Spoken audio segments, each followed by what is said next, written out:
त्या हरणीला खूप तहान लागलेली होती, पण त्या हरणीला पाणी कुठेच मिळत नव्हतं.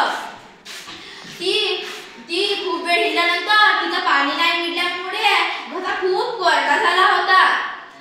ती खूप वेळ हिंडल्यानंतर थकून भागून एका झाडाच्या सावलीमध्ये बसली.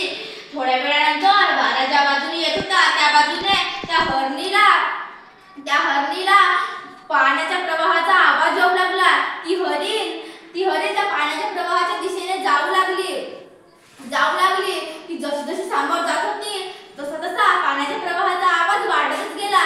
थोड्या वेळानंतर अजून पुढे गेल्यानंतर तिला एक मोठी नदी दिसली.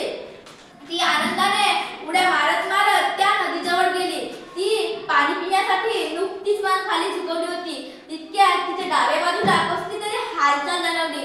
तिने चाणाक्षपणे त्या हालचालीकडे बघितले. ती बघते तर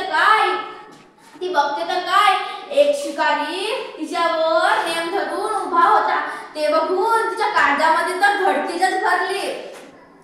भरली. आता स्वतःचं पिल्ल्याचं जीव वाचवण्यासाठी तिने विरुद्ध बाजूला म्हणजे उजव्या बाजूला बघितले. ती उजव्या बाजूला बघते तर काय एक सिंह तिच्याकडे टकामका पाहत होता. ते बघून तिच्या पायाखालची तर जमीनच सरकली.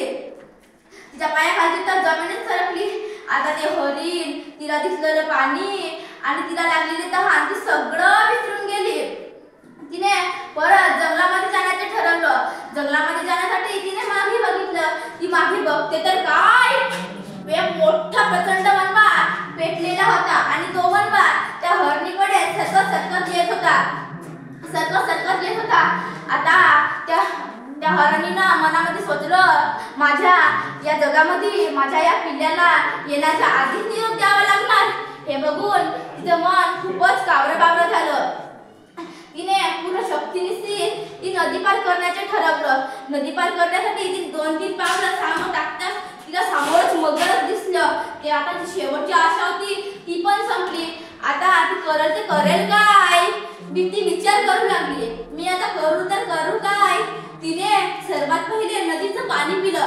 नदीचं पाणी पिता तिच्या मनामध्ये विचार आलं आता पित असलेलं पाणी आयुष्याचं शेवटचं पाणी आहे की जीवनदान देणारे अमृत आहे कोणास ठाऊक. तशी म्हणून ते म्हणाले, आता जर मला मरायचंच आहे तर मी या 4 संकटाशी लढून मरेन. तशी म्हणून ती सिंहाच्या दिशेने धावू लागली. सिंहाच्या दिशेने धावताना पाहून शिकाराने बघितले. शिकाराने लगेच त्या हरणीवर बाण सोडला, पण तो बाण हरणीला न लागता विरुद्ध बाजू असलेल्या सिंहाला लागला. तेवढ्यात त्या सिंहाच्या राजाचा जंगलाचा स्वाभिमान जागा झाला आणि तो सिंह थांबवून आलेला हरणीला सोडून त्या बाजूला असलेल्या शिकाऱ्याच्या मागे धावू लागला. सिंह आपल्याच बाजूने धावताना येत बघून शिकाऱ्याच्या अंगाचा थरकाप उठला आणि तो शिकारी घाबरून पळून गेला. अचानक आभाळामध्ये ढग दाटून आले. अचानक पडीवाच्या पावसाला सुरुवात झाली. तो पाऊस एवढा जोरदार होता की पाठीमागे पेटलेला वनवा भिजून गेला. तिने आता हरणीने जंगलामध्ये धूम ठोकली आणि ते नुकतीच धावत होती. धावता तिला तिचा हरणाचा कळप दिसला. त्या हरणांना एवढेही जमा करून तिच्यावर 4 संकट घडले. त्या 4ही संकटांना ती सांगू लागली. तिचे संकट ऐकण्यासाठी सर्व हरणी जमा झाल्या होत्या. थोड्या वेळानंतर त्या हरणाच्या कळपामधून एका प्रमुख हरणाला त्या हरणीला विचारले, तू या 4ही संकटातून वाचणार नाहीस हे तर तुला माहित होते, तरी तू त्या सिंहाच्या बाजूने का धावलीस. ते प्रश्न ऐकून त्या हरणीने उत्तर दिलं, जर मी या हलक्या पडकुट्या प्राण्यासारखी पडून मेलं असतं तर सर्वांनी माझं उदाहरण याच गोष्टीसाठी मांडलं असतं की मी एक हलक्या पडकुट्या प्राण्यासारखी मेलो.